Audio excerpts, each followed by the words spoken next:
morning. Can everyone hear me? Good morning. My name is Stuart Rosebrook. I'm the Executive Director at Sharlot Hall Museum, and I welcome you all here. I hope you had a chance to pick up this little beautiful pamphlet on the way in, something to take home with you if you did not pick it up on the way in. But we are here to celebrate the completion of a wonderful grant project, and the title of our symposium this morning is History for All, Expanding Access Through Digitization. I think we're going to hear that word quite a bit today. So, our symposium this morning is sponsored by the Arizona Humanities and a generous anonymous donor. As we gather here today, we celebrate the conclusion of a successful grant aimed to expand our knowledge base and education for scholars and students of all ages through the digitization of the storied Prescott publication, Yavapai Magazine. First, I'd like to welcome our distinguished panel who will share with us today their insights on the importance of this project. We have University of Arizona Humanities scholar Ken McAllister. Thank you for coming up from Tucson to be part of this weekend. Our archivist and librarian, Brenda Taylor. Our assistant archivist, Andrew Somerville. Our volunteer, Anita Freer. Our education curator, Bailey Cacciatore. And Arizona Memory Project Manager and Director, Ryan Perfect. Wonderful. Just a little background, Yavapai Magazine, published from 1914 to 1932. It stands out as one of the most significant regional publications published in Arizona, the West, and the United States in an era in which print media dominated a fast-changing communication era. An era from 1914 to 1932 in which we see the rise and the rapid change in communications in the United States from print to radio and film era, including from silent films to talkies. Prior to the creation of Arizona Highways Magazine in 1925, there is not a better example of periodical boosterism in Arizona, especially one that reflects Sharlot Hall and Grace Sparks's perspectives and goals in promoting history, settlement, economic development, and culture in Yavapai County and Arizona. With the completion of this digitization, a major milestone has been accomplished, one in which Sharlot Hall and Grace Sparks would be exceptionally proud of, because their work and the work of their many collaborators in boosting and promoting Prescott, Yavapai County, and Arizona will now be known by so many. Truly, the earth has been flattened just a bit for scholars and researchers with the posting of the digital Yavapai Magazine on the Arizona Memory Project. We have many, many organizations and people to thank, and in an attempt to not leave anyone out, I will call your attention to the back page of your program for our full listing. I do need to note that this project has gone through many iterations since 2023, but it would be an oversight on my part if I did not acknowledge the following key individuals who worked so hard to make this project a success. Joan Abbey, who is here, the original grant writer. Thank you, Joan. Corinne Harmon, the grant coordinator today at Sharlot Hall Museum. Our Deputy Director of Program and former Interim Director, Paul Fees. Bailey Cacciatore, our Education Curator. Brenda Taylor, Library and Archives Director. Nita Freer, our Library and Archives Volunteer. And Andrew Somerville, Archives, Collections, and Days Past Coordinator, who bore the majority of the day-to-day efforts to scan the microfiche into usable digital files. And if you've been on the Arizona Memory Project, you will be able to enjoy the fruits of that labor. I was on there this week, and it is remarkable, and it really is extremely usable, readable, and it's going to be a benefit for scholars around the world. It should also be noted that we would not have completed this panel exhibition without the participation of the Orem School's Arizona and Southwest History class, directed by Landy Douglas, and the contributions of our education coordinator, McKenna Miller, and education intern, Brooke Doyle. Now, at this point, without further ado, it is my pleasure to introduce University of Arizona professor and humanities scholar, Ken McAllister. Good morning, everyone. Thank you so much for being here. I'm really delighted to be here at the Sharlot Hall Museum and Research Center as someone who spends most of his days, right now anyway, writing grants. It's really a pleasure to be here with colleagues at the elegant and fruitful end of a funded project rather than at the anxious, terribly messy start. Woohoo! And I just want to take a second here at the beginning to appreciate what that means. Their hard work has brought Yavapai Magazine, that century-old record of regional life, into the digital age. The past has now become the present again. What an extraordinary gift they have given your community, the state of Arizona, and, as Stuart said, because it's digital and public, the world. So congratulations to everyone who's been involved in the project, the staff here, volunteers, community historians, and you, all of the neighbors who understood how much this project mattered.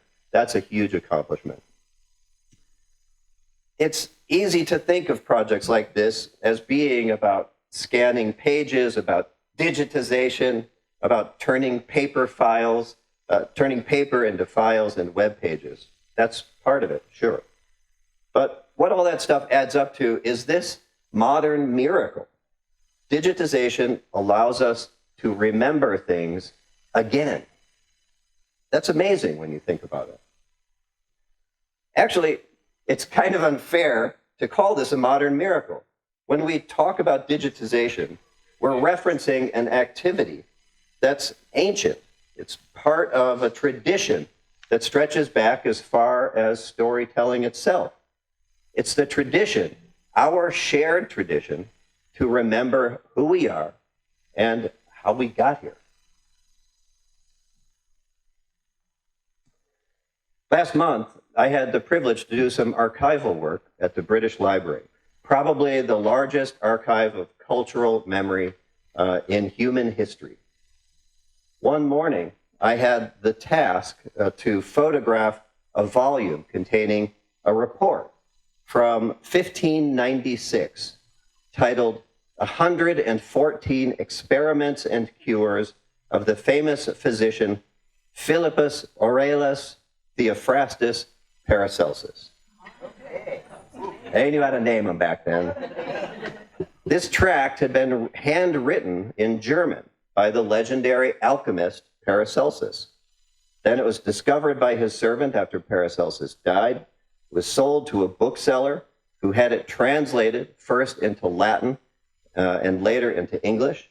Then he had the English version, which, remember, is still handwritten, sent to a printer who probably spent a back-breaking, shoulder-wrecking week or so producing as many as 200 copies. Those tracts were then passed around from alchemist to alchemist. Those are the scientists of the day, until about 100 years later, 1675, when just one known copy existed. But it existed, it remained. And a collector found it, had it bound along with a dozen or so other alchemical tracts into a sturdy leather book, and stuck it on a shelf. A couple of centuries later, the library of which that book was a part was donated to the British Library, where it then rested for another century, until that chilly London morning when I photographed it with my cell phone and began sharing it with colleagues all over the world. Think about that chain of care. 500 years of people saying, this report matters enough to keep. From medieval monks hand copying scrolls so Aristotle wouldn't be lost, to Renaissance printers producing books for wider audiences, to 19th century collectors like Sir Thomas Bodley and Henry Clay Folger, who founded two of the West's greatest historical libraries. Each of them responded to the same fear, the fear of forgetting, and the same hope that the stories and knowledge that makes us who we are would outlast us. Digitization is the newest link in that chain. When we scan letters, transcribe newspapers, or upload old photographs, we are continuing the same project those monks and printers began centuries ago, but with better tools. What you've done here at the Sharlot Hall Museum by digitizing Yavapai Magazine fits beautifully, I think, into that tradition. Now anyone, from a ranch historian in Guyana to a student here in Prescott, can browse a century of Arizona stories with a few keystrokes. We can trace family histories, rediscover old businesses, or follow how this region grew from mining camp to business and cultural hub. And the best part, the fragile originals can now rest safely here in the museum's care, while their digital counterparts travel the globe. That's preservation in action. Now, when people think about historical preservation, they often picture big institutions working at the national level, the Smithsonian or the Library of Congress. The fact is, though, that preservation is just as important, maybe even more important, for small museums and archives like this one. So, small institutions hold the stories that big ones can't. The local human-scale records that give texture to our history. The Smithsonian might have George Washington's uniform, but a place like Sharlot Hall Museum can preserve the story of who quarried the stone for Prescott's courthouse, or how families here survived the Depression, or what it felt like when the first paved road connected Prescott to Jerome. These are the stories that help make history feel continuous and real. And because the materials behind these stories often exist in only often one very humble place, like a single room or a storage closet, they're also the most fragile. A flood, a fire, or a single lost budget line can erase them forever. My colleague, Ryan Erfurth, tells a story in something he wrote several years ago that well describes such an archival catastrophe. Ryan was doing some research for a project on the history of the Arizona film industry and spoke to retired film professor Jay Boyer, who relayed how the sources he used for his research on early film in Arizona were, quote, pitched into a dumpster when he retired from Arizona State University. Due to budget cuts, the university's library had to be cut back, and there were simply no resources to care for the records he had accumulated. Think about that. Years of Arizona film history, research, documents, evidence, just gone. Not stolen, not burned, not lost to time. They were just thrown away. Ryan's story reminds us that cultural loss often happens quietly in file rooms and dumpsters whenever preservation efforts get postponed until next year. Again, that's why the work that they've done here at the Sharlot Hall Museum, preserving local memory digitally, is so profoundly important. Of course, digitization isn't a magic wand. Anyone who's worked with digital files knows the paradox. The very technologies that extend the life of fragile objects are themselves incredibly fragile. Hard drives fail. File formats become obsolete. Software stops being supported. So when we digitize something, we're still adopting it into a kind of preservation ecosystem that requires its own kind of care. That's why partnerships matter so much. Sharing backups, creating standards, collaborating with other archives, and so on. From what I've read, Sharlot Hall loved collaboration and even referred to a building just across the campus here as the House of 1,000 Hands. I think she would be absolutely delighted by the many partnerships that the Yavapai Magazine project team fostered through and beyond the grant period.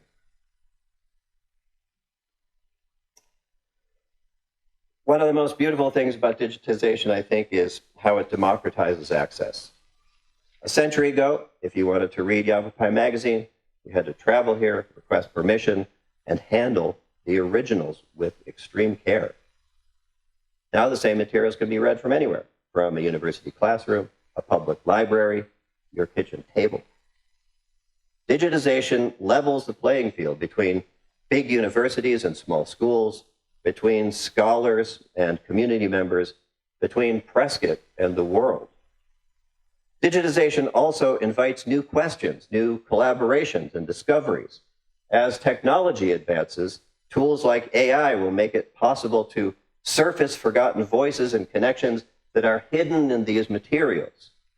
Imagine someday an interactive exhibit that lets visitors step into 1915 Prescott, seeing the streets and hearing the voices that appear in those digitized pages of Yavapai Magazine. This isn't fantasy. This is the next chapter of the digital humanities. It's happening. But let's be clear, digitization isn't just a technical act, it's also a moral one. When we digitize cultural materials, we're declaring that the stories they contain matter. We're saying this is part of who we are, and it deserves to endure. In that sense, digital preservation is a public trust. It's how communities affirm their values and their place in the nation, in the world, in history. And when small institutions like the Sharlot Hall Museum and Research Center do this work carefully, creatively, on limited budgets, they send a powerful message that the stewardship of our past doesn't depend on size. It depends on involvement and commitment. So today, as we celebrate the digitization of Yavapai Magazine, I want you to know that the team here has done far more than complete a grant project. They've added a strong link in that centuries-long chain of cultural preservation. Because of their work, future generations of scholars, writers, genealogists, and all kinds of people who are interested in history will be able to find themselves and see their identities emerging from the pages. They'll learn how people here lived, loved, argued, traded, played, dreamed. And they'll be able to do so without touching a single brittle page. That's what it means to preserve culture. Not just save it, but share it. Thank you. Thank you, Ken. I think we'll probably want to have a copy of that incredible report there, your presentation, for our archives and library. It was very inspiring. I think we all learned a lot from it, and I hope that you'll be part of our community here for many years to come. Really appreciate your thoughtfulness and participation in this symposium today. At this time, I'd like to invite up Brenda Taylor, our archivist and library, to reflect on this project. Brenda?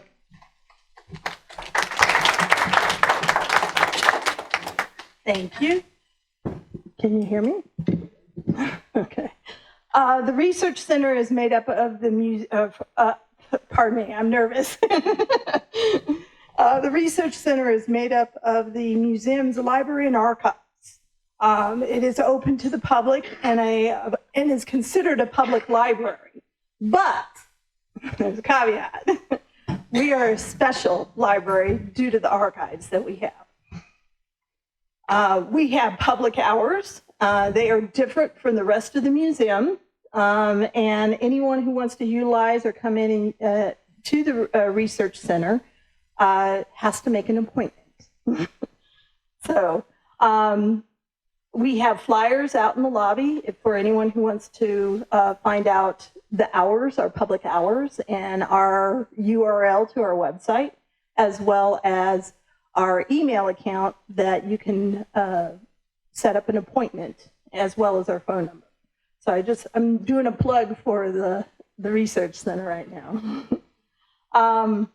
We have a variety of materials that people can come in and conduct research or view photographs and maps. They can listen to oral histories or receive assistance in their research. The center is located across the street, McCormick Street here. And our flyers are out in the lobby so that you can pick up one. And if you want to come in and make an appointment and view anything in the archives, you're welcome, or you can go visit our website. So on to digitization. I want to point out that the Yavapai Magazine digitization project is not the only thing that we've been working on to digitize. We've actually been digitizing materials since the early 2000s, which include a variety of items such as, over the past 2 decades, basically, the LA staff and numerous volunteers have been digitizing maps, oral histories, images, a variety of images, not only just photograph, print, but also slides, glass plate negatives, etc. We also have documents, videos, DVDs, film, and other media that has been digitized. So this project is not just our first venture into digitization.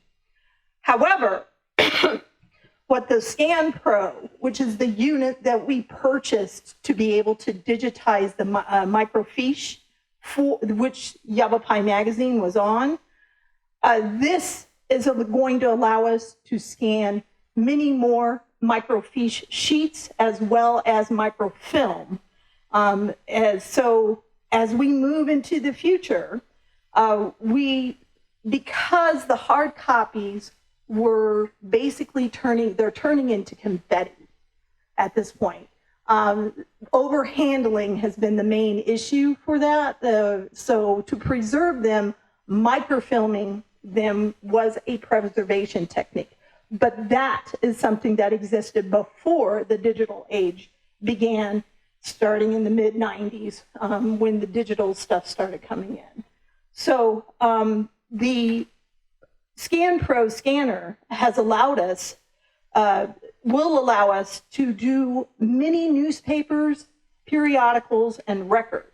So now that we have this unit, now that we can use it, we've learned how to do it, we have instructions and procedures as to how to use it, we will be able to microfilm such things as local funeral home and mortuary records, vital statistics, which include births and deaths, church and parish records, like from St. Luke's Church. We will soon be starting our multi-year project of digitizing all of our newspapers that are on microfilm, such as the earliest years of the Prescott Courier, which began publishing in the late 1800s. We also have other periodicals, such as the Hoof and Horn, which was managed, written, and edited by Bucky O'Neill, for those who know who Bucky O'Neill is. We also have the Arizona Enterprise newspaper, the paper, which was published in the 1970s, and then which is a defunct publication, the Prescott Sun and the Chino Valley Review. All of the many Yavapai records. We also have numerous Yavapai County records that are on microfilm. This includes court records, marriage licenses, coroner's inquest, early land grant data, master's theses, and some military data from Fort Whipple. I want to thank both the anonymous donor who purchased the machine for us, along with the Arizona Humanities grant. That kind of forced us to find a anonymous donor to help us purchase the scanner, so that we can have this project and actually usher in more material and information and data of our local community into the world. So, thank you.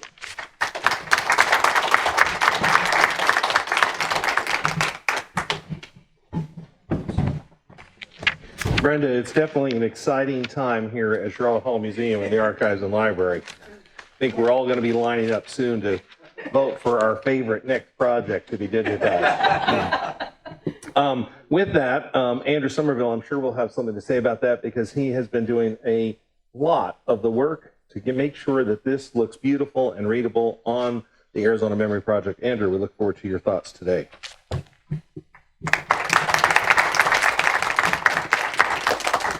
Thanks, Stuart. Before I start, I'd actually like to thank some people that are actually not on the list here in the program, but I think I should mention. I'd like to thank Adrian Logan. Oh, hello, can you hear me? Okay. Yeah, I was actually worried I was going to be too loud. I'd just like to thank some people who aren't actually in the program that I think I should mention. I'd like to thank Adrian Logan, who and Wooster Bong, who both went through a lot of skimming and reading and analyzing of the magazine to get the subject keywords written on the spreadsheet. This is going to help our researchers a lot. It gives, at a glance, a good idea of what's in each magazine. So that's going to be very helpful to people. So just sort of a outline of the process that we went through. First off, we had to get permission from Neil, our tech guru, and get the permission from the state in order to have the software downloaded for the scanner, and that kind of set everything up because you don't want to put something on the computer systems that's going to mess everything up. So that's good. We got that figured out. Then we got Nita and I both went through a lot of training with Mr. Tom Rodzovich. He's part of the company that works with the image scanning company that helps do the training, and we did a lot of training on that, on how to first recognize the right type of microfilm before we even could do anything. Microfiche, thank you. We had to actually look at these little sheets, these little microfiche sheets, and figure out what type and size they were. Apparently they are jacketed microfiche, which means that at some point somebody took a picture of the hard copy magazine, and then they took the film from that and they cut it up into little pieces, and then they took those little pieces and they put those little pieces in little plastic sleeves on a sheet, and then they took a picture of that and then they printed out this little sheet of that, and then you put that in the machine and you can read the magazine that way. Yes, exactly. That is actually a very important phrase. What could go wrong? I'll get to that in a moment. Okay, so we learned a lot about the scanner, and the other thing that came up rather quickly is we had to figure out, okay, we've got all these microfiche. We have to make them accessible to people. Yeah, we're going to put them up on the website, but how are we going to make it so that people can skim through the magazine very quickly or do keyword searches? Because people these days, especially myself, we're very impatient. We want the information quickly. So we want to be able to Google everything. We want, even things in real life, we want to just be able to kind of click on it or something and find out what the answer is right away. Well, we had to figure out how to do this with a microfiche, and Google wasn't really around then. So when we scanned the microfiche, we had to figure out where to put it. So we had a couple of options. One was Adobe Acrobat Pro, and the other one was Foxit. And those are two document programs, document software programs. Who here has heard of Foxit? Exactly. So we went with Adobe because you want to use stuff that people are familiar with because it's going out to the public. So that's what we went with there. Then Nita and I began to experiment with different settings as we scanned the microfiche. We were trying to figure out, okay, if we do this particular setting, it's going to let the images show up really well. All right, cool, we've got some great images. But then we can't read anything because suddenly the text has disappeared. Oh, okay. Well, let's do the text. So we fixed the text up. All right, good. What could go wrong? We've got the text working. Good. And now the pictures are gone. All right. And now we've got the text and we've got the pictures, but now for some reason, the computer can't search anything when you type in your little Google search. We found out that has most likely something to do with contrast. If you put the contrast settings up to light, your computer is not as good as the human eye at figuring out, recognizing letters.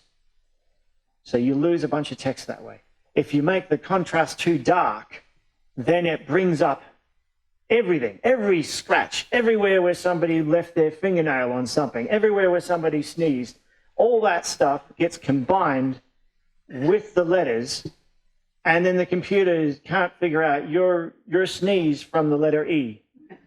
And that messes everything up. So we had to kind of go through and do a balance, and sometimes these disparities happened within the same page. And that's where Nita and I, we went back to Tom and we said, hey, we need a solution for this because it's not turning out. And he said, you'll have to do spot editing.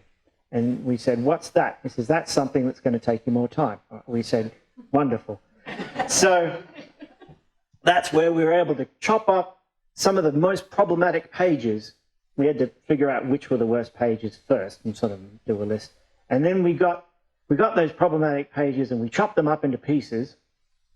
And then we would focus on those pieces, editing those and getting the contrast and everything right with that. And then we'd have that all come together.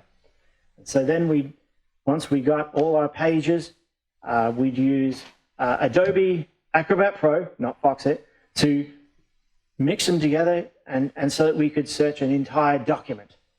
And so that's how we got that far. And then we found out that the other thing that was causing problems with the OCR, which is I keep mentioning OCR, I should probably say what it is. It's a function that a lot of software programs, document software programs have, where they recognize it helps them recognize text. It helps them recognize an A and an E and a Z, and it helps them to put them together and recognize words. And if you don't have that on a document, and somebody gives you a digital image of a document, you can't search it, you can't Google it, you can't do that kind of thing. So it's very important to do that. So once we got these images done, other than the contrast settings, the other thing that was causing problems with the computer reading these letters was that whole process I just mentioned, where it started off as a hard copy, then it turned into pieces of film, then the pieces of film got put into each one of those steps causes a degradation to the image. Each one of those steps will take some information away. It's hard to perceive. You can't really see it with your own eye yourself, because we're a lot smarter than computers, thankfully. But the computer can tell. It doesn't pick up on it very well. So, and especially with the film, once you put the film in those little jackets, in the jacketed microfiche, it kind of squishes it. So that distorts the image a bit too. So yeah, I think it ended up deteriorating it about 4 times at least. So that's a bit of a challenge trying to get the computer to read that. So after we got that sorted, as best we could, we ended up working with our volunteers, Adrian Logan, Bush DeBong, Nita Freer, myself, Brenda. We all got together and we started making proper spreadsheets to keep track of metadata. And I believe Ryan's going to be talking about metadata, but I'll just put in a little summary. It's data about data. So say you've got the book Dune. The author is Frank Herbert. The title is Dune, and it's so ever many pages. It's published by such and such a. That's all metadata. It's data about the book. The text itself, the text of Dune itself, the actual letters and the story, that's the data. So with Yavapai Magazine, the text in Yavapai Magazine is the data. The metadata is the title of Yavapai Magazine, that kind of thing. So yeah, we went through several spreadsheets or iterations of spreadsheets, because one of the other problems we found is that they didn't exactly print Yavapai Magazine in what you would consider a logical manner. Normally, you'd say, okay, I'm going to start my magazine. I'm going to start printing it January. If it's going to be a monthly magazine, I'll print it January, February, March, April, May, like that. Well, it was printed, as far as we can tell, by the Chamber of Commerce. The Chamber of Commerce back then, we guess, did not always have the funding to print the magazine. So sometimes it would go January, February, December, September of the following year, resource number, which is a name they gave to one of the magazines that we were like, okay, what does that mean? So yeah, it sort of jumped around quite a bit. And then we discovered other problems so that was the first spreadsheet. We got that and we're like, all right, we got this all figured out. We know what everything is. And then we started finding out that the actual volume numbers and the issues numbers were wrong as well. Yeah, that was a bit of a problem. So Brenda had this brilliant idea. It's like, why don't you build a model as to what it's supposed to be like? Because you need something to base this on. And we were like, all right, yeah, let's do that. So we did volume and issue numbers as it should be. And then we did a side-by-side comparison with the volume numbers and issue numbers that we had.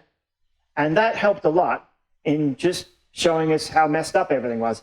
So then we took that and, we tried to line up everything as best on the spreadsheet with the model as we could. And we held on to that one.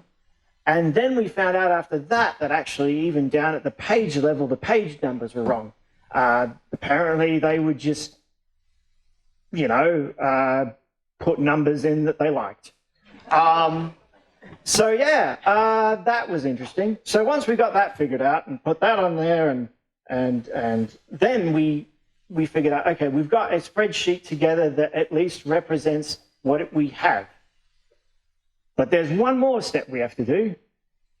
We have to make it work with Arizona Memory Project and with the archives itself, which you think everybody could just take the spreadsheet and that'd be good. But no, in order to share things, you have to have standards that everybody agrees on so that everybody knows what everybody's talking about. So that's where I went and talked to Brenda again, thankfully. Thank you, Brenda. And she helped us figure out kind of a naming convention for the files so that when people saw the name of the file, they knew what it meant, so that someone in, for example, we tend to like to use Finland because we do actually get a lot of requests. We had another one, I think. Seems like we get people from Scandinavia quite a bit, but yeah. Someone from Finland or Sweden or such can look at the file name and say, that's January 15th, 1914 or something. That makes sense. I know what that means. So we had to figure out sort of a dating system that people would recognize and a file naming system that would make sense. and that would also work with Mr. Erfurth, because the Arizona Memory Project, they have their own spreadsheet standards, metadata standards. And thankfully, Ryan, that's the other person I want to thank. Thank you very much, because figuring out the standards for the Arizona Memory Project, that was quite tricky, and Ryan helped out a lot with that and did quite a bit of editing. So I'm very grateful to that, or for that. And so finally, I also want to thank Paul Fees for bringing to my attention something that I'd completely missed, which was really the main point of the magazine. I kept finding, when I was doing research for the Yavapai Magazine Days Past article that we were putting in the Courier, I kept finding this word boosting. And there were statements, a lot of statements that were saying, Yavapai County is proud of its children and they're boosting. And I didn't realize that boosting, at least in modern American slang, apparently refers to stealing things. And I thought back on that and said, well, I don't think Yavapai County officials are praising the children of the county for going out and stealing. Probably not likely. So yeah, Paul and I had a bit of a chat, and he enlightened me on this, that there was something called boosterism back at this time period, especially, where towns would try to gather as many, they were in competition for each other for immigrants from other parts of the country. They were in competition with each other for business, and they wanted to get their message out as much as possible about how great it was to live here. So that is what the term boosterism means, and I think perhaps the people of Yavapai County back in the day, perhaps they were using the term boosting and had gotten that, using that in a different way. I don't think they were ripping people off. But yeah, so I'm glad we cleared that one up. And, you know, we're still really, Yavapai County is still boosting boosterism today. So yeah, there you go. And then finally, we went and looked at print blocks. We've got, Brenda can attest to this, we have a big wall in the archives full of very heavy boxes. And the boxes are full of these big blocks of wood, very dense blocks of wood that will hurt your back. And they have pieces of metal stuck on them. And you look at them and you think, wow, what could you possibly do with this thing? Well, they're print blocks. They're lithographs. They've been chemically treated a certain way where you can put an image of a photograph on them. So they would use that. They would put the ink on it and such, and they would lay it out, and it would print the photograph on the magazine. So we've got a few of those, and we're starting to find out that quite a lot of those blocks actually match up with images in Yavapai Magazine. And we weren't really sure what these blocks all were until we started looking closer at the magazine and realized that there was this connection. There's other stuff there too, but we think a lot of it is Yavapai Magazine.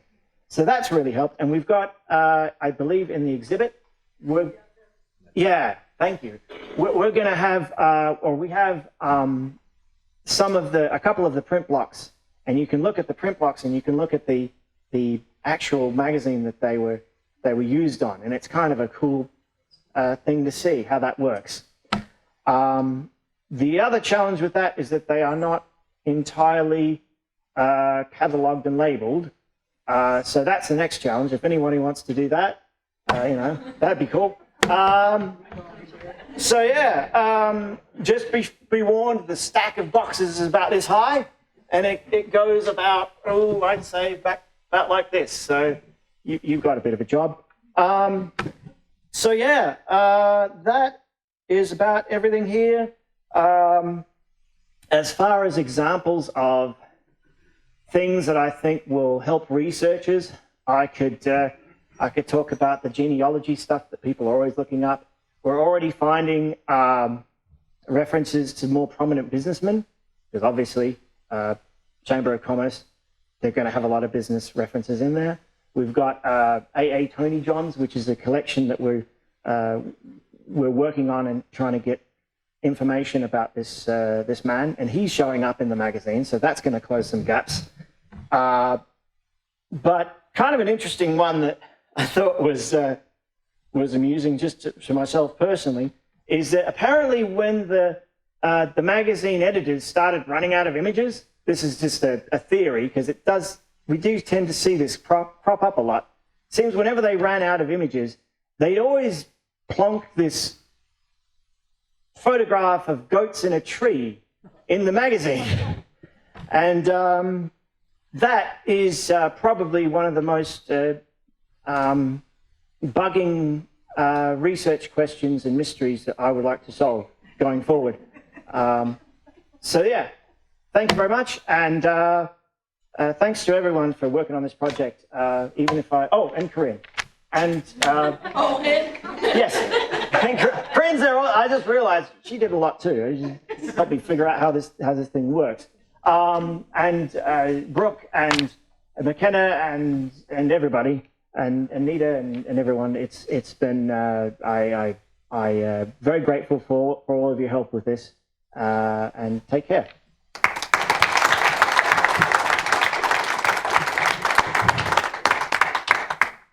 Andrew, you truly have boosted your reputation as an archivist today. You may have actually boosted the show itself. All right. Great presentation, Andrew. Thank you very much. And never underestimate how tedious the work of magazine production was 100 years ago. And if at the last minute you're going to press and you have goats in a tree photo, sense of humor late at night in trying to publish Yavapai Magazine. This time I'd like to invite Nita Freer, our library volunteer who worked extraordinarily hard on this project with Andrew and Brenda and other volunteers to come up and give a little presentation. Nita? Thank you. Can everybody hear me? Since Andrew has gone through all the warts and curves in the road that we had to do with this magazine, I'm here to tell you all about the joy that we had doing this. The machine itself, I had been familiar with in a different application at a library, because I'm a genealogist. So I knew what the capabilities were, and I'm so excited that we were able to get it. And I actually showed. Okay. Whoops. Okay, I'll do it this way. That's okay. I just want to say that I really had a lovely time. We did learn quite a bit. One of the things that, as a genealogist, that stood out to me is the ability to search that Andrew spoke about. And what he didn't tell you, and I think it's okay to tell you, what we discovered was when we open up our search link, if we open this up in Microsoft Edge, the OCR works better. We don't know why. For an example, I have a lady friend who lives in the state of Virginia, and she has a relative, Robert Finney, who's involved with the Sedona Society way back when. And she asked me, I wonder if the Finneys are mentioned in any of those magazines. And I said, well, once I have the digitization process finished, I'll run his name. And I did. And it came up with 20 hits. And she's so excited. Now that it's online, she's in Virginia. So she'll be able to add to her repertoire of stuff that she has on the Finneys. So the operation itself is very simple. There's a lot of bells and whistles. Some of them we're not using at this time, but at another time we probably will.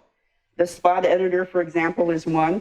If we come across a page with a picture that is almost black, or a document that is almost black, or just a corner of it is black, we can draw a circle around that and spot edit and make the contrast and brightness so that way it's readable, which is what we're looking for, right? So based on all of that, I'm excited that it's available now to the public. I can't wait. I've got a list of stuff for Brenda to look at that I can't wait to digitize. Yep. It's very long, and we'll get through it. So that's about all I have to add at this time. Thank you.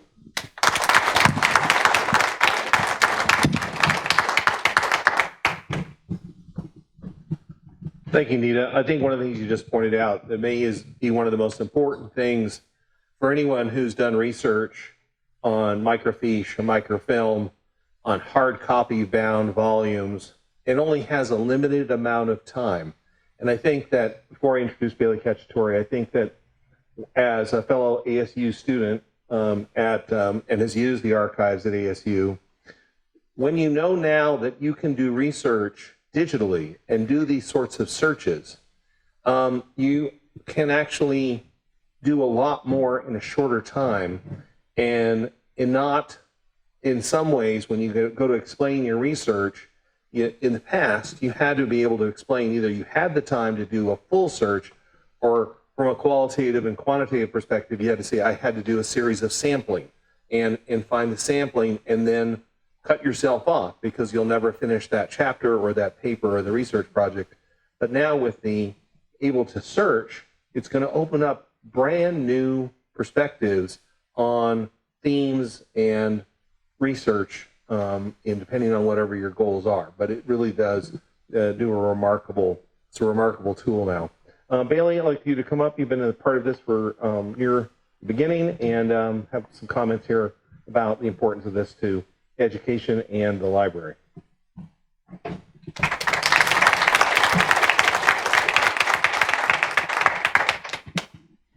Thank you, Stuart. At some point, I will be kicking you guys off the stage, just not yet. But yes, I'm the curator of education here. You heard a lot of the word digitization this morning. But Andrew alluded to another word that I'm going to get into, which is access. We, in the education side of things, we were more concerned with accessibility. Yes, we digitized it, and that's in it, in its own way, a form of preservation. But now, how can we make this accessible? I mean, yes, it's online, but unless you know of the Yavapai Magazine and that is something you're looking for, you're not going to know its existence. And how can the Yavapai Magazine be a resource that people can just use for any sort of research? So that was one of the first things we wanted to tackle, is accessibility. And how can people of all ages use this material, this resource? So when we first got into the Yavapai Magazine, we quickly realized that the Yavapai Magazine is not your, modern day People magazine. It reads much more like a newspaper, and it is at a much higher reading level as well. It's not something you can give to your 5-year-old and say, go have fun. They will look at you like you're a crazy person. So one of the first things we did is we actually teamed up with the Orm School, which was a long-established school here in Yavapai County, almost 100 years. And one of the things that we were really interested in is the fact that the Orm School actually taught an Arizona and Southwest history class at the high school level. Right now, Arizona state standards only require Arizona history at the 3rd grade level.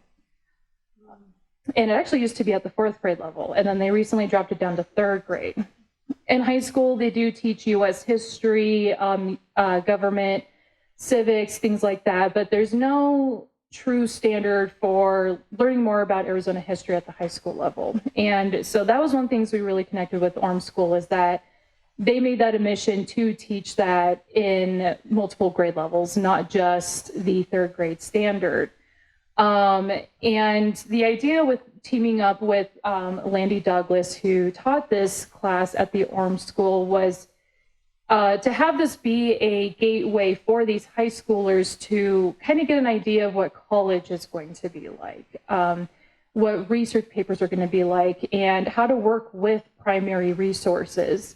So Landy Douglas at the Orm School, along with us here at the Sharlot Hall Museum, we were able to get his students to look at the Yavapai Magazine as a primary resource and write a comparative essay of what their local community was like 100 years ago and how it compares to today.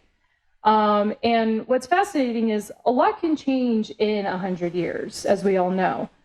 But at the same time, a lot of things actually stay the same. And there were a lot of similarities that the students found from 100 years ago in, the 1910s to 1920s to now here in the 21st century. And as Andrew also alluded to, Yavapai Magazine had a lot to do with boosterism. And something I'll kind of get into as well is that something Yavapai County actually is still doing today is boosterism and how to get people here.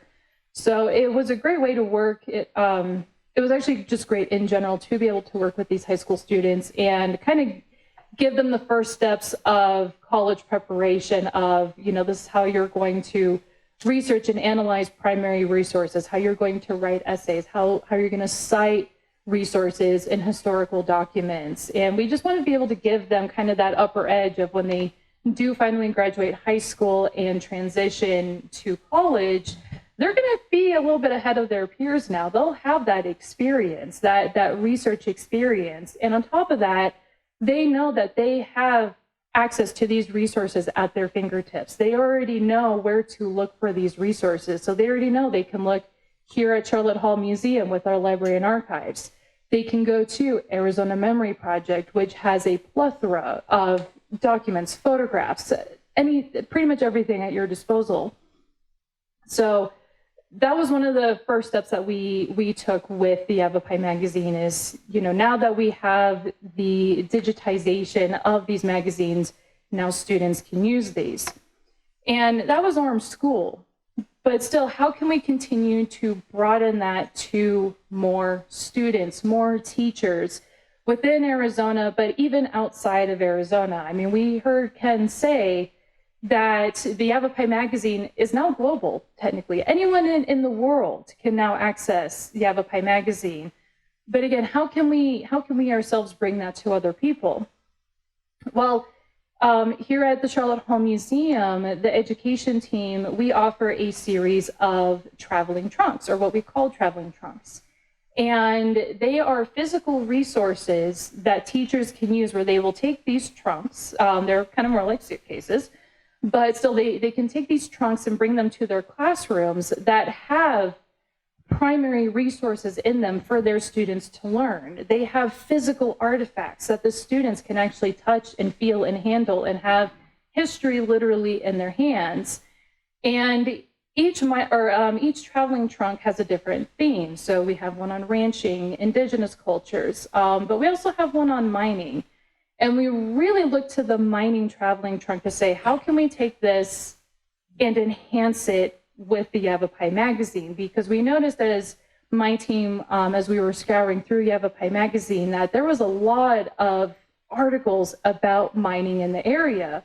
So even though the magazines were, trying to do this boosterism to bring tourists and build the economy, they also treated it as kind of a periodical to talk about the economy of Yavapai County. And the magazines repeatedly reported on the mines within Yavapai County, especially the United Verde mine in Jerome and Clarkdale. They were posting quarterlies of what these mines were producing, the minerals, the gems, and the weight of the ore, and then also converting it to dollars to show people, like, look how much money we are bringing into Yavapai County. So with that, we decided, our mining trunk, we can enhance it more. We can do more with it. And McKenna Miller, our education coordinator, she really took the time to go through this traveling trunk and say, okay, what else can we do in here besides having some mineral samples and just talking about mining in Arizona? Well, the Yavapai Magazine allowed us to create, again, this primary resource that teachers can use to teach their students about about historic mining and contemporary mining, because hopefully, as you all know, mining is still a very large business here in Arizona. We still have very active mines today.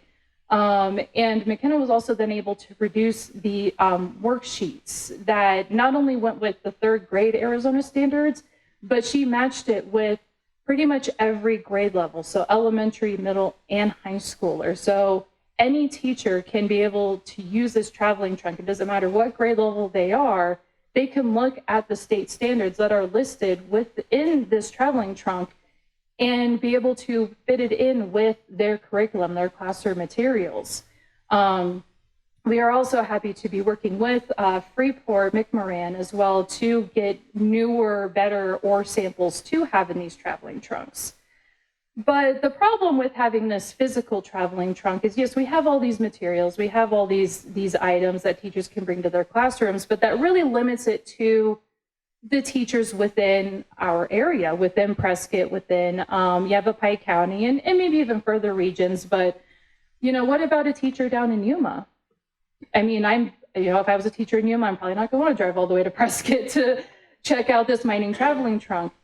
So I tasked McKenna with, how can we take these physical aspects and make them digital? And so that's what we did. We took the mining traveling trunk and we turned it into a digital traveling trunk. It has all the same worksheets. It has all the same materials. It's going to be free and accessible on our website. So any teacher in Arizona will be able to click on this link and be able to pull up all the worksheets for it, be able to look at all the associated state standards. There's even a whole issue of Yavapai Magazine within there as well that they can use as a primary resource. And we hope to continue enhancing this digital version of the traveling trunk to have more of these interactive components. So teachers all over the state, and not even teachers, whoever visits our website, they can look at this traveling trunk and be able to use it as they see fit. And that's something, the ultimate goal is we'd like to do this with all of our traveling trunks, is to not only have the physical portions, but to have it available online as well. So any teacher in Arizona, or even outside of Arizona, can use it. I mean, yes, we are aligning it to Arizona state standards, but these are pretty universal worksheets and resources and materials that really just about anyone can use. And we are also working on a digital Yavapai Magazine traveling trunk itself that will just focus on the Yavapai Magazine and again kind of teach how to recognize primary resources and things like that. And so I actually will be giving you guys a sneak peek of that here in a minute. But one other thing I wanted to get into is, again, accessibility. And how can people learn what the Yavapai Magazine actually is, other than reading about it online?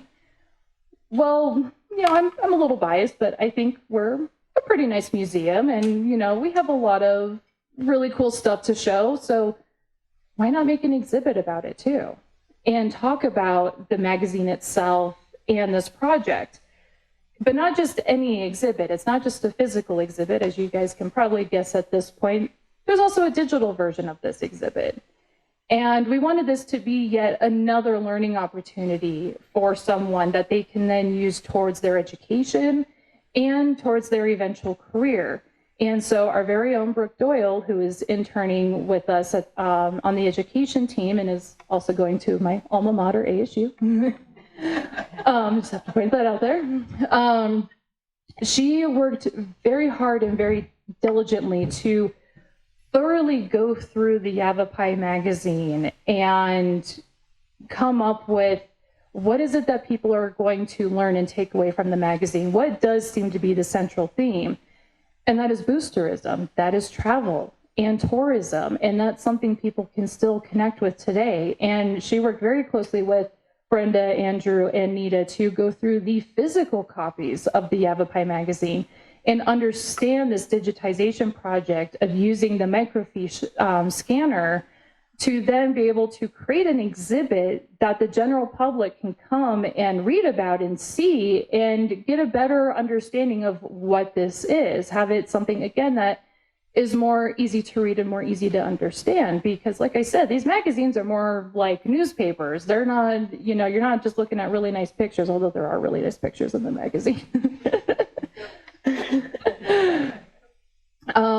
And so that's what she did with myself and with McKenna especially. She created these panels. So when you're coming in and as you leave today, if you walk down this hallway, you will see the panels up on the wall of Yavapai Magazine and talking about its importance to Yavapai County and bringing tourism and travel here, but then also kind of talking about Grace Sparks herself as well and how pivotal she was with Yavapai Magazine, Yavapai County, and even her relationship here at the Sharlot Hall Museum, as she was very good friends with Sharlot Hall herself. And she also worked with, again, Library and Archives to pull out actual items or the actual Yavapai magazines themselves, plus their printing blocks, as Andrew noted. So the display case out here, when you walk back out, take a look, because you can actually see the printing block and the cover of the Yavapai magazine and see how it was printed on there. It's actually really fascinating. And we also have a couple items from Grace herself. But again, kind of, coming down to my team a little bit, I'm like, okay, we have this physical exhibit, but again, accessibility. We want anyone to be able to see this exhibit, even if they can't physically come to the Sharlot Hall Museum. So Brooke and McKenna spent a lot of time taking this exhibit and turning it into a digital exhibit that I would argue is actually even more interactive than the physical exhibit, because we can add links to different websites. We can link to the Arizona Memory Project. People can actually pull up and read the Yavapai magazine. And as we continue to work on this digital version of the exhibit, which again will be on our website that anyone can access, we even want to have a short video of Andrew and the research team actually showing what it took to scan these microfiche, and really how it's not just it's not a simple process of scan and upload it online and we're good. As we already know from Andrew, it is definitely not that simple of a process. So if you lovely folks wouldn't mind stepping off temporarily, because I would love to give everyone a sneak peek of what these digital versions are going to look like. I'm very excited. All right, so first I want to show you is this mining traveling trunk that I was talking about. This is going to be the landing page that teachers will see when they go to our website and pull up this traveling trunk. So there's teachers' resources, and it has everything a teacher needs. It includes the list of items that are available to them, a full list of the various state standards that you can apply this traveling trunk to, and then also a resource list of the minerals that are available in the traveling trunk. And this is something at some point we will add to this website as well. And as you scroll down, you can see the different activities that are available to the teachers. So there's one for elementary, which is kind of, more basic artifact investigation. Then you get into middle and high school level, which is more detailed artifact analysis. But then at definitely more high school level, we have the primary source analysis tool that will really teach high schoolers how to analyze primary resources. And at each end of the worksheet, the teachers will actually be able to pull up and see every single state standard that this aligns to. And then same with learning how to read maps. We have worksheets on that as well, more state standards that align with that. So this is a really versatile tool for teachers to use. And even if they do check out the physical traveling trunk, they can still use the website too. There's not by no means that they can only use the physical. They can definitely use the website on top of it. And there's just additional activities that they can do as well, like making your own claim. And then we also, again, targeting that high school level because of the reading level that the magazine itself is at. It was actually McKenna who really came up with the idea of this would be a great way for high schoolers to identify primary resources and learn about ethos, pathos, and logos as they're doing research. And on top of that, so while they, with that activity, they will actually use this Yavapai magazine right here to do that research and identify those three things. And as we keep scrolling down, and again, state standards, so the teachers can align with, you know, which standard that activity pairs with. We also recently had a lecture on the history of mining in Arizona. So again, teachers, high schoolers, whoever can pull that up and watch it. And then just some more further readings as well. So this is something we're really excited to be able to offer to teachers, and not just, again, the mining traveling trunk, but we have so many others that we can utilize this kind of technology for. And then the other one is the exhibit itself that I was talking about. So this is the digital version of the exhibit that McKenna and Brooke worked on. And really, they took each panel, each text and verbiage of this exhibit and turned it into a digital format. But again, how can you make it more interactive? So one of our panels, what was Yavapai Magazine? So not only are you reading about it, but you can actually click this link and it pulls up an entire issue of the Yavapai Magazine that you can read. And because, again, of the scanning efforts of the Research Center, it actually is readable. It's not a grainy image. You can zoom in on it. There's so much you can do with it. And as we keep scrolling down, so again, as I'm talking about, you know, talking about boosterism in Yavapai County, there's so many different interactive elements that you can click on each of these links, and it's going to pull up yet another article of the Yavapai Magazine. And then in the travel and tourism, what we wanted people to be able to do with this aspect is to also be able to visit our sister sites. So as they're reading about Montezuma's Castle, Montezuma's Well, or even our very own St. Michael's Hotel, we have hyperlinks that will actually take you directly to those websites. So you're not having to go and just search for them yourself. It's already right there at your fingertips. And then we have a section on Grace Sparks herself, as I was noting, including a link to our very own website to talk about the Sharlot Hall building that was also inferred in here, which is actually kind of pretty cool. We have a historic photo of when the building was being built, and then comparing it to a contemporary photo of it today. And also with the digitization project, so you can't get this with the physical version, but on our digital exhibit, we have a hyperlink directly to the Arizona Memory Project landing page. So people can just go here, go to this digital exhibit, and they'll be able to click this link, and it'll take them directly to where they need to go for the Arizona Memory Project to search more of the Yavapai Magazine. And at some point, again, as I alluded to, we will also have a video of Andrew explaining, this is the scanner that was used for the project. So at some point, we will have a video demonstrating and talking about, again, this process and really just giving that visual of what it took to complete this project. And I mean, this was a 2-year project. So this was not just something that, again, that they did in a weekend. If only you could do it in a weekend, right?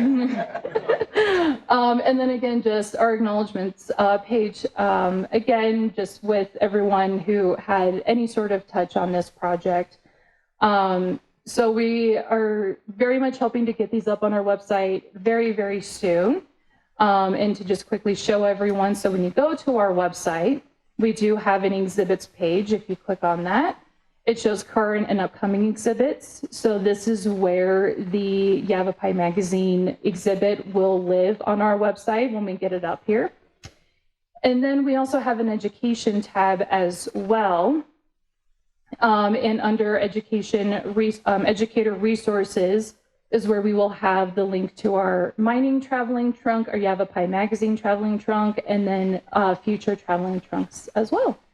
So we are just really excited that we could be able to be this part of the project, bring the education to the public and kind of help with the accessibility of this. And I know everyone has already said thank you so many times. But I really do want to thank my team, McKenna Miller and Brooke Doyle. They worked very, very hard on all of this, including the Orm School, Landy Douglas and his students. for doing their research. And then really most importantly, Corinne Harmon. She really is the mastermind behind all of this and really kind of helped me stay sane during this project too. So yeah, thank you everyone. Bailey, thank you very much. I think it's wonderful that that's all going to be on our website, and accessibility is really one of the great themes of today.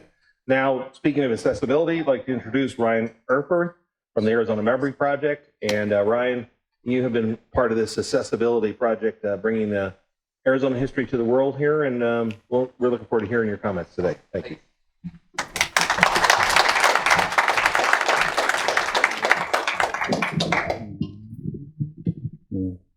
Okay, that works. Awesome. So, hey, my name is Ryan Erfurth. I manage the Arizona Memory Project. Let me pull up this guy right here. So I'm with the State of Arizona Research Library. It's part of the Library Archives and Public Records, state agency in Phoenix. We're literally across the tracks from the Capitol building down in Phoenix. So yeah, I've been with the Memory Project for about 10 years, and my role in all this is I was on the very tail end of things. These guys did about 95% of the work. I was the 5% that kind of got it across the finish line as far as getting it up online on the Arizona Memory Project. So first, I'll talk a little bit about what the Arizona Memory Project is, and then I'll kind of show off what the final digital product sort of looks like. And I'll show you specific things that you can do as far as searching not only this magazine, but also the entire site as a whole, and how this collection sort of is contextualized within the rest of content that we have on the site.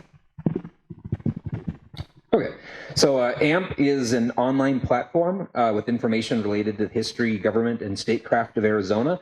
We have about 117 different institutions that have contributed content. We also do our own in-house projects as the state library and archives, but we have about 117 other institutions throughout the state that include Sharlot Hall Museum, and that's from historical societies, libraries, archives, museums. We even have a few personal collections of just family members who happen to have things like slides or photographs, things like that. So, so yeah, if you have Arizona history related things, you can talk to us and we can work on a collection or project.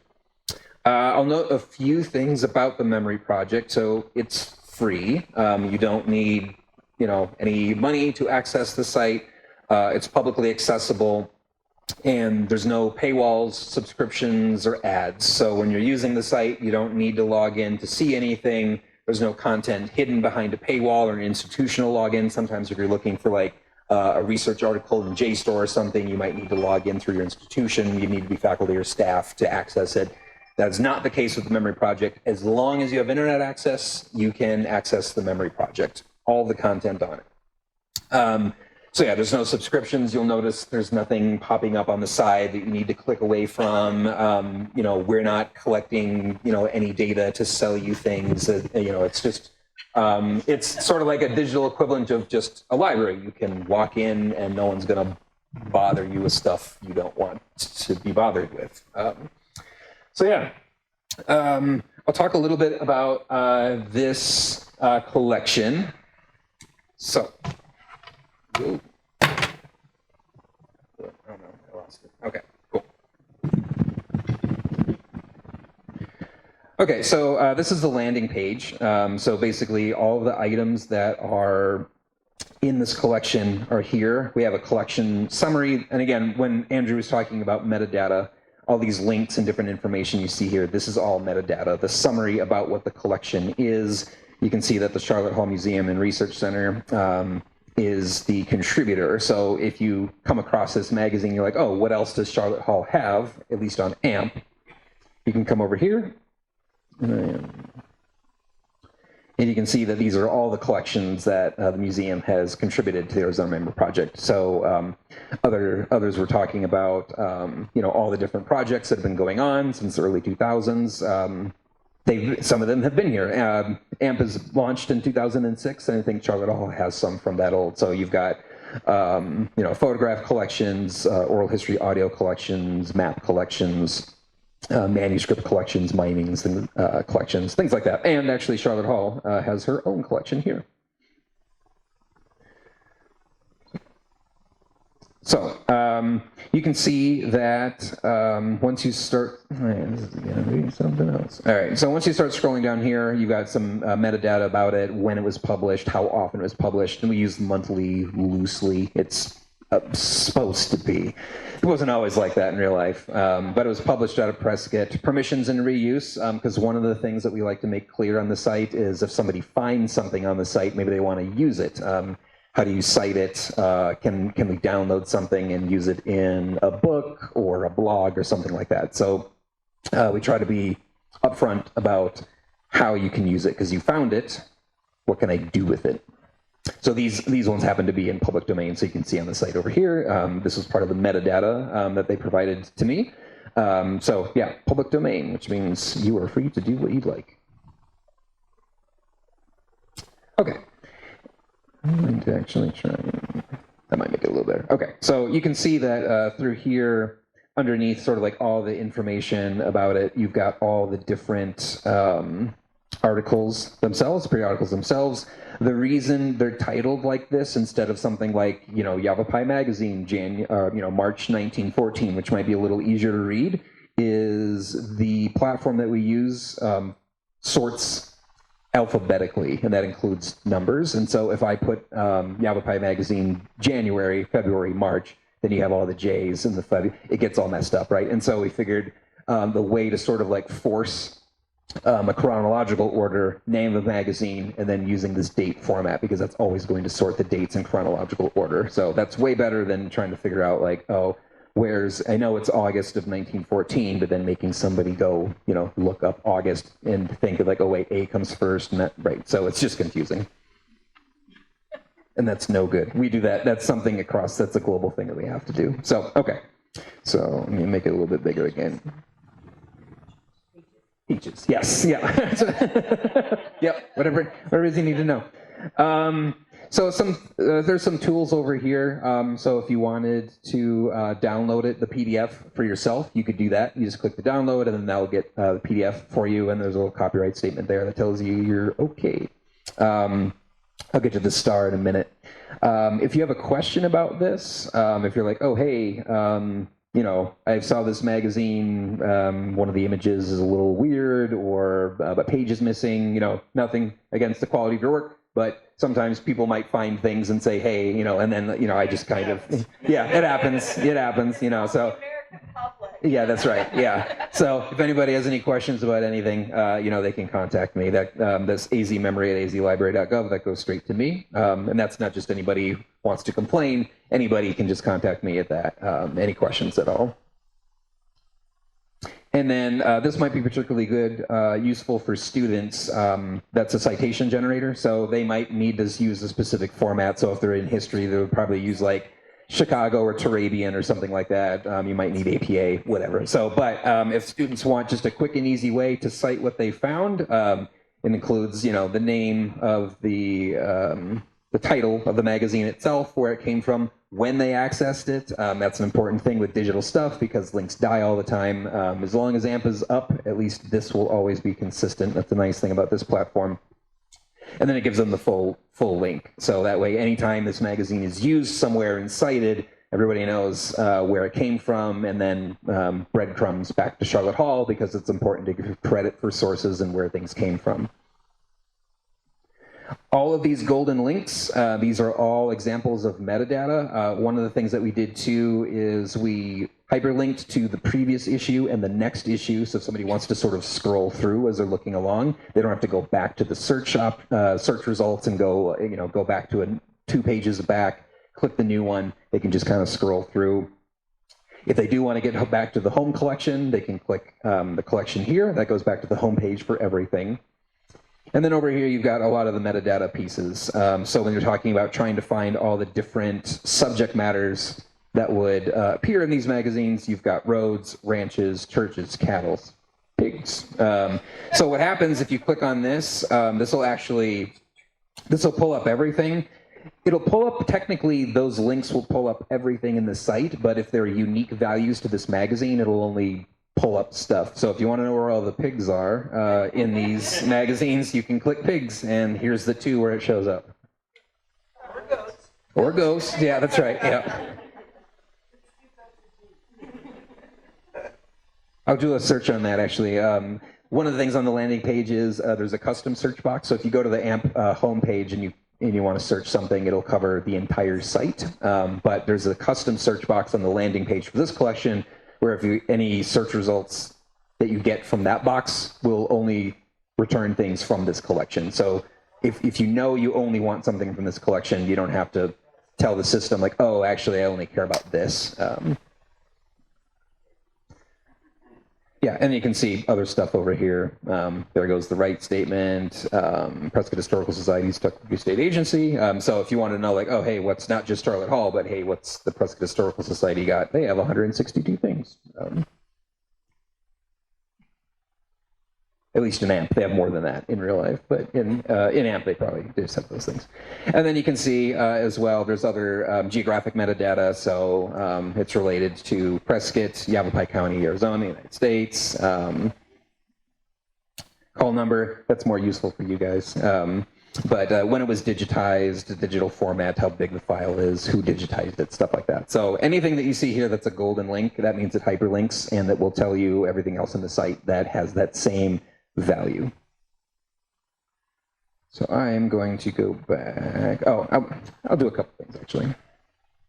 Goats, right? Yeah. Goats and trees. I'm not sure if it gets that specific. We'll see, yeah. So this is a very broad search. It's just looking for anywhere that it can find goats. And you guys know that, OCR, optical character recognition, which is recognizing text, mileage may vary depending on the quality of the original. It's sometimes OCR kind of gets a little hung up on some things. But we'll just see how it goes. There we go, 51 results. So it's a lot of goats. So let's try this one.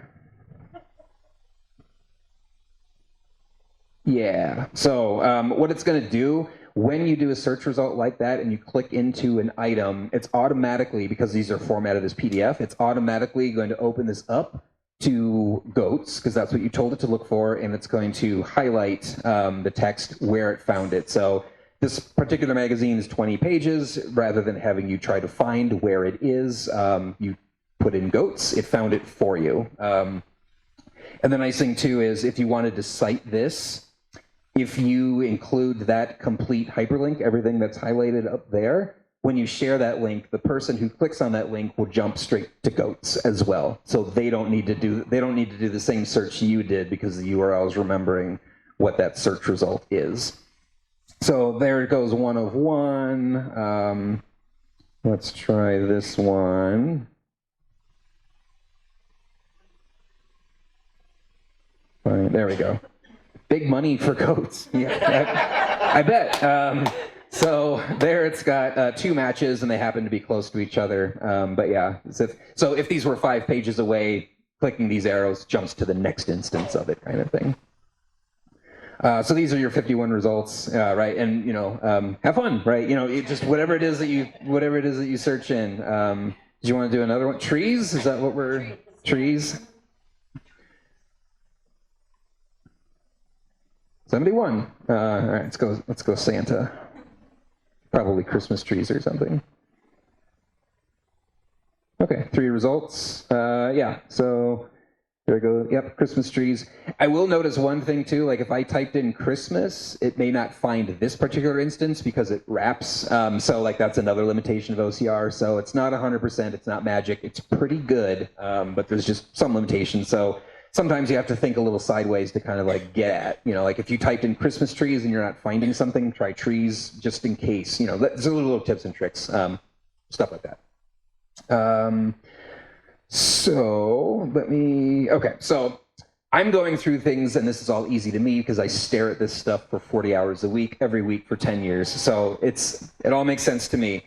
What we've done is, if you go to this more, you can go to using this site research guide. I wrote this. It's called a lib guide, but basically this tells you how to use the Arizona Memory Project for whatever it is that you're doing. So just basic some things about like, copyright and permissions, how to download stuff, what OCR is, how it works, the navigation panel, how to run a search, filters and facets. So basically, what do all these buttons do? What's going to happen if I click on a button? Things like that. So this guide is here for you to help you learn how to use it. And if you want to give up, you can always just email me and say, I give up, right? How does this work? And then usually what I'll do is I'll just do the thing for you, but then give you instructions and like, this is how I got to what I did. And then you can, go from there. It's, if you were to start from the home page here and you just wanted to put in goats 5, you're going to get everything. So I think there's actually, there's more. Yeah, so actually there's more. There's more than 417 pages. There's a practical limit to 10,000 search results, and so if you get that more than 417, but that's where these filters and facets come in. So if you knew that, for example, it's a periodical, because Yavapai Magazine, we ran it as a periodical because that just kind of made the most sense as a template. You can come. These little guys will give you extra tools that you can use. No, it's going to be way at the bottom. Why won't you scroll? Forget it. You could scroll to the bottom and tell it Yavapai Magazine. I wasn't able to get to the scrolly thing. But anyway, so there's multiple ways that you can get in there and go find stuff. And the other thing I want to point out, nobody's logged in yet, but you have the option to create a member account. No content is being blocked. You do not need to create a content to unlock thing. It's not a Patreon where it's like if you want a like a members first kind of preview, you need to give us money. It's not that. It's free. All it lets you do once you log in, just create. It's like every other kind of account you've ever created, except I need to manually approve it. It's not instant. Name, email address, register. That gets sent to me. I approve it. Once you do that, it'll open up sort of this new a new section over here where you can actually bookmark it. So if you can bookmark entire collections, you can bookmark a single item that you want to. So if you're doing a lot of research on the site and you don't want to have to redo all your searches all the time, then you could just bookmark things and then you'd be able to log in, go to your bookmark section, and then you can actually work from there. You can also create things, you can create your own custom collections in there where you can bundle all of your bookmarks into different things. So it's a very, very fast crash course of using the site.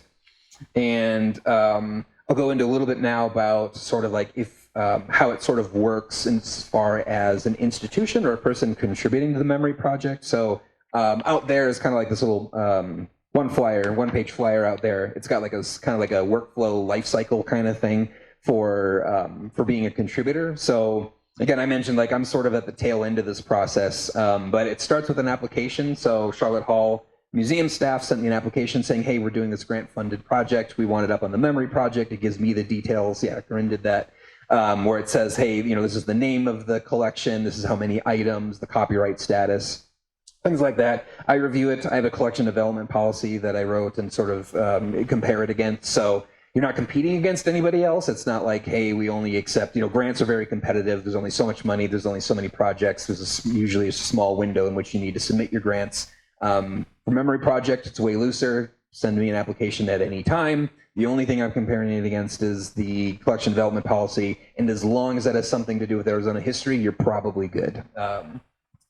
At that point, there's some paperwork that needs to get signed. If you want to do something anonymously, because you're just a member of the public, you're not with an institution, there's a lot of paperwork we can just skip. But for Sharlot Hall, the paperwork had to be done. But it's basically just agreements that say, hey, we want your stuff. And they're like, yes, we want to give you our stuff. But in a lot more words than that. There's all sorts of legal indemnifications and all that sort of stuff that we don't need to get into. But once that all sort of clears, then basically what I need from the institution is the files and the metadata. So all the scanning and all the metadata that happened. I'm not logged in as me, but if I was, I could show you basically all of these different item types have their own templates they're metadata templates, and that translates to basically a spreadsheet. So there's usually like 30 to 40 fields. So creator, title, publisher, date, each of those is a field. They're all required. But what you end up with is a spreadsheet. In this case, I think there's like 153 issues, some 155, something like that. So you end up with a spreadsheet with that many rows and then all the metadata, so giant spreadsheet.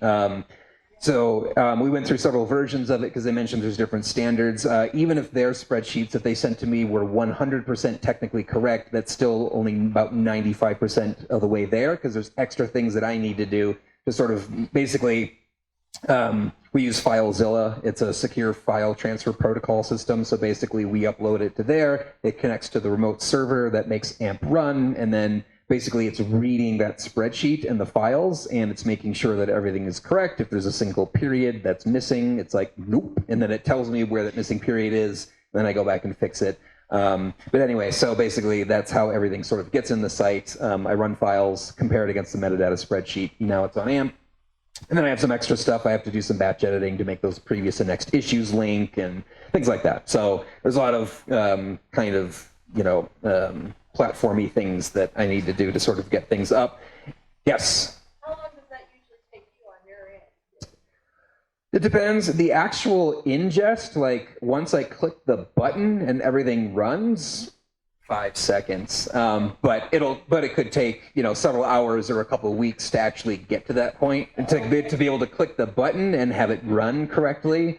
So like when Andrew and I were working on different iterations of this spreadsheet, the actual raw time was probably a few hours for me. This one is actually pretty easy going as far as metadata goes because it's like Yavapai Magazine, date, turtles all the way down, and a lot of the metadata was the same because it's the same thing. It's just different issues of the same magazine kind of thing. So we spent a few hours just kind of going back and forth, but once I get the actual metadata like in the system, the files are uploaded to the SFTP and the spreadsheet is in there. Yeah, it takes me 5 seconds to go and actually click the button. All the work happens before the button pressing, kind of thing. So yeah. And then once it's up, I send out the link, the main link to the collection, and I send it back to the staff that were working on it and just let them know, hey, it's up, it's public. Is there anything you see here that needs to change? Is there anything you don't like? Andrew mentioned that some of the covers were inconsistent with the rest of the collection, so he rescanned some things. I swapped them out, so that way everything kind of like looks uniform, that kind of stuff. So, and then when they're scanning new things, we'll do it all over again, right, for the stuff that they're willing to share with us, so it's just, like rinse and repeat and, kind of stuff, so every project's a little bit different. This one was relatively easy on my end. I don't want to like downplay all the stuff that you guys had to deal with, but at the end of it, this was pretty boilerplate. It was like, this was actually a pretty easygoing one, and so, so this is what it looks like at the end. Anybody can come here. It's public. Anybody in the world, can see this and use it as they will. So that's what I've got.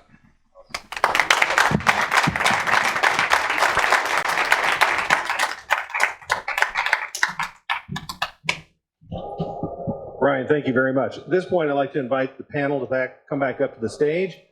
And we do have a microphone sitting over here that we can pass around between our panelists. And we would like to open it up to questions and answer. I think that all of us can really appreciate, and I think another round of applause for this group of men and women here who have done so much hard work to make this accessible to really an international audience, but here it really celebrates our community and the history of our state and our region. And I think that I'd like to open it up for Q&A here to our audience.